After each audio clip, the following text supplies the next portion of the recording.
আসসালামু আলাইকুম, কেমন আছেন সবাই? আশা করি সবাই ভালো আছেন। যে যেখান থেকে এই ভিডিওটি দেখছেন সবাইকে শুভেচ্ছা জানাচ্ছি। আজকের ভিডিওতে জানিয়ে দেব কুয়েতের সর্বশেষ খবর। প্রথমেই জানিয়ে দিচ্ছি বিশেষ অভিযান আপডেট। কুয়েতের স্বরাষ্ট্র মন্ত্রণালয় থেকে প্রকাশ করে বলা হয়েছে যে স্বরাষ্ট্রমন্ত্রী শেখ ফাহাদ ইউসুফ আল সৌদ এর তত্ত্বাবধানে গতকাল সাদ আবদুল্লাহ এলাকায় একটি নিবিড় নিরাপত্তা অভিযান পরিচালনা করা হয়েছে। এই অভিযানের ফলে ১৭৮৯টি ট্রাফিক লঙ্ঘন রেকর্ড করা হয়েছে। ১১ জন আবাসিক ও শ্রম আইন লঙ্ঘনকারীকে গ্রেফতার করা হয়েছে। 10টি ওয়ান্টেড যানবাহনকে জব্দ করা হয়েছে। 10 জন আইনি মামলা রয়েছে এমন ব্যক্তিকে আটক করা হয়েছে। 4 জন ব্যক্তিকে আটক করা হয়েছে এবং 4 জন যুদ্ধ অপরাধীকে আটক করা হয়েছে। মন্ত্রণালয় সারা দেশে আইন প্রয়োগ এবং নিরাপত্তা বজায় রাখার প্রতিশ্রুতি পুনর্ব্যক্ত করেছে। আরও একটি অভিযানের আপডেট হলো যে শ্রম আইন লঙ্ঘনের বিরুদ্ধে অবৈধদের গ্রেফতার করতে বিশেষ ক্র্যাকডাউন পরিচালনা করা হয়। এই ক্র্যাকডাউনে মিনা আবদুল্লাহ এলাকায় পলাতক ও কর্মী পরিচয় ছাড়া 14 জনকে গ্রেফতার করা হয়েছে। একটি ওয়ান্টেড গাড়ি জব্দ করা হয়েছে। 25টি ট্রাফিক লঙ্ঘন জারি করা হয়েছে। এছাড়াও মরুভূমিতে একটি চুরি করা গাড়ি আবিষ্কার করা হয়েছে, সেটিকে কর্তৃপক্ষের কাছে পাঠানো হয়েছে। জানিয়ে দিচ্ছি একটি চাঞ্চল্যকর তথ্য।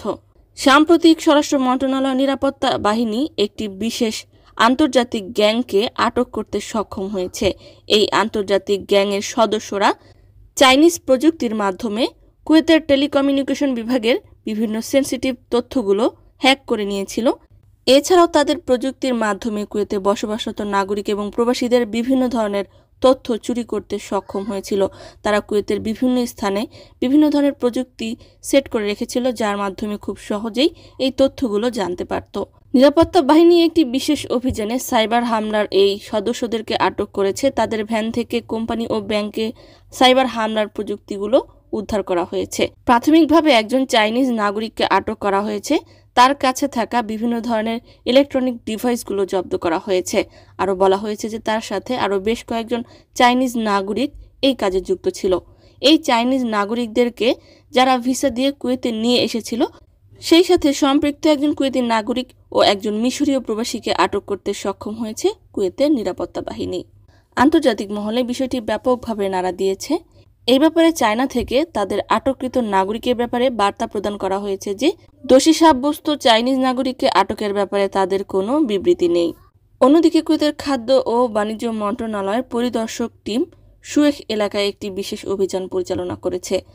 খাদ্যদ্রব্য ও ভোগ্য পণ্যের ঊর্ধ্ব মূল্য রোধ করতে এই অভিযান পরিচালনা করা হয়। এই অভিযানে আইন লঙ্ঘনকারীদেরকে আটক করা হয়েছে এবং বেশ কয়েকটি দোকানকে সতর্কবার্তা প্রেরণ করা হয়েছে।